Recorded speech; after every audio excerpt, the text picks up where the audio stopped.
somewhere beneath the water you're looking at right now, there is a forest, not a shipwreck, not a reef, a forest, ancient oak trees, river valleys, lake beds where animals came to drink, footprints still pressed into the mud, left by people who walked this land 10,000 years ago.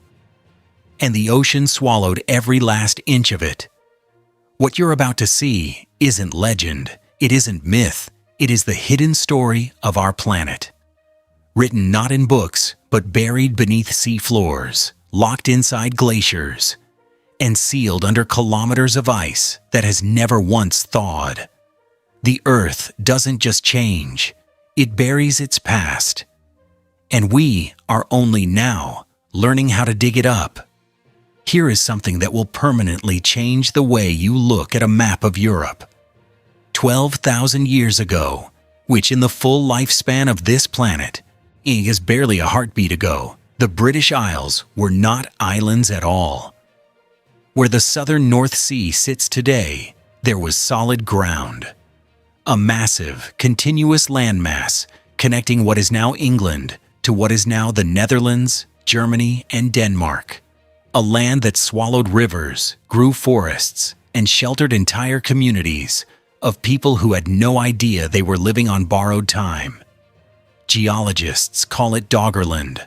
For most of modern history, we barely knew it existed. The only clues were strange artifacts dredged up by fishing trawlers. Mammoth teeth, ancient tools, fragments of bone dragged from the seafloor alongside the catch. We assumed it must have been a bleak place, a cold, wind-swept tundra that early humans crossed during migrations, heads down, moving fast, surviving. A corridor, not a home. We were completely wrong. In recent years, scientists began pulling something remarkable from the mud of the North Sea floor: sedimentary DNA. Microscopic genetic material, preserved for thousands of years inside ancient layers of sediment, waiting to be read. And when researchers finally sequenced those biological fingerprints, the picture that came back erased everything we thought we knew. 16,000 years ago, Doggerland was alive. Not barely alive, thriving. Dense forests stretched across the landscape, wide rivers carved through valleys heavy with wildlife.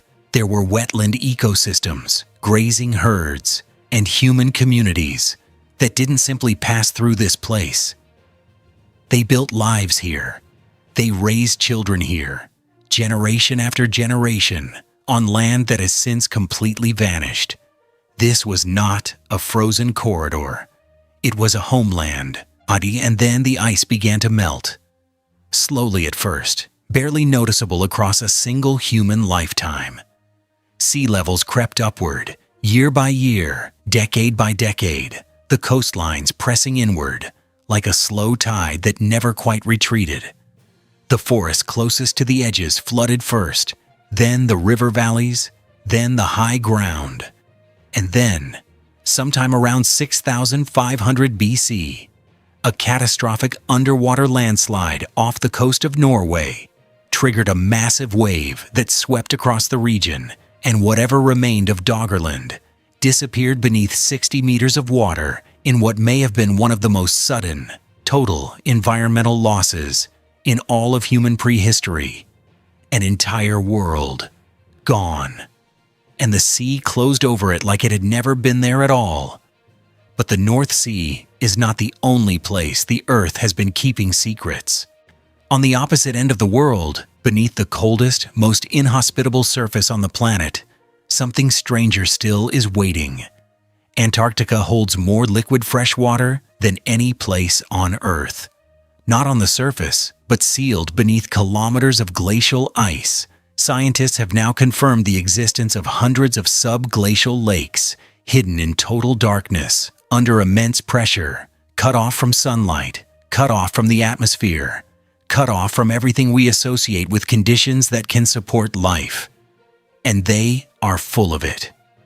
When researchers drilled down and reached one of these lakes, Lake Whillans, buried beneath 800 meters of solid ice, They found thousands of species of microorganisms quietly surviving in water that hasn't seen the surface world in millions of years. No sunlight, no photosynthesis, no warmth. Just life, stubborn and patient, and completely indifferent to the impossibility of its own existence. What that tells us reaches far beyond Antarctica. It tells us that the conditions we once considered essential for biology, light, warmth, open air, may be far less essential than we thought. Life doesn't just adapt to extreme environments. Under the right circumstances, it simply refuses to stop. Go deeper into the Antarctic ice, far deeper. And the timeline bends into something the human mind genuinely struggles to hold. Ice cores drilled from East Antarctica contain air bubbles, tiny, perfect capsules of ancient atmosphere sealed inside the ice at the exact moment it formed, never opened, never touched. The oldest cores ever recovered contain air from 1.2 million years ago, long before our species existed, and long before anything resembling modern human civilization was even a distant biological possibility. Inside those bubbles is the actual atmosphere of a vanished world, not a reconstruction, not a model, the real air. Scientists can measure the precise concentrations of gases from an era when the entire planet operated differently, and use that data to trace the climate shifts that ultimately shaped the conditions under which complex human life became possible. Everything that led to us, every agricultural revolution, every civilization, every city ever built, was downstream of atmospheric changes that these tiny frozen bubbles recorded in real time and kept undisturbed for over 1 million years. And then there is the discovery that, perhaps more than any other, captures just how deep this planet's memory goes. Beneath the East Antarctic ice sheet, under nearly 3 kilometers of ancient ice, radar imaging has revealed a landscape that has not been touched, not been eroded, not been changed in any meaningful way for approximately 34 million years.